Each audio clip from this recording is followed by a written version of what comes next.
పైన పాపం చేసింది మీరు. చంద్రబాబు నాయుడుకు తెలుగుదేశం పార్టీ ఓట్లు, జనసేన ఓట్లు, ఈ 2 ఓట్లు లేకపోతే ఈ చట్ట సవరణ జరిగేదా లోక్సభలో? నేను అడుగుతున్నాను, చట్ట సవరణ జరిగేదా? పైనేమో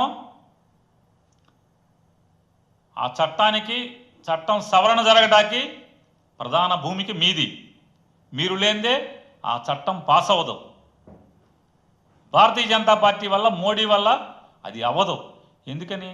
వాళ్ళ ప్రభుత్వమే నడిచేదే మీ మీద. మీరు మొయ్యకపోతే, భారతీయ జనతా పార్టీ ప్రభుత్వాన్ని మీరు మొయ్యకపోతే ఈరోజు అసలు మోడీ గారు ముఖ్యమంత్రిగా ఉండేవాడా? లేడు కదా. ప్రధానమంత్రిగా ఉండేవాడు కాదు కదా. మోడీ ప్రధానమంత్రిగా ఉండటానికి సరిపడా ఓట్లు లేకపోయినా చంద్రబాబు నాయుడు, పవన్ కళ్యాణ్ మోస్తారు.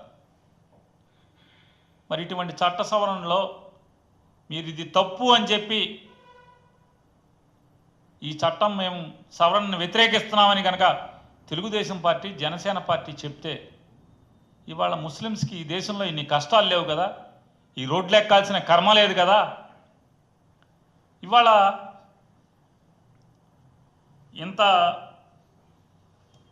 పాపం చేసి సిగ్గు లేకుండా, అంటే ముస్లిమ్స్ అంటారు బేషరంగా, ఢిల్లీలో చట్ట సవరణ నీళ్ళే చేస్తారు.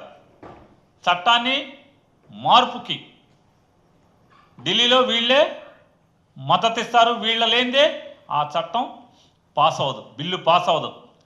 గల్లీల్లో బేషరంగా వక్ఫ్ చట్టాన్ని మేము వ్యతిరేకిస్తున్నామని చెప్పని బేషరంగా మైకు పట్టుకొని చెప్తారు, నెత్తి మీద టోపీ పెట్టుకొని.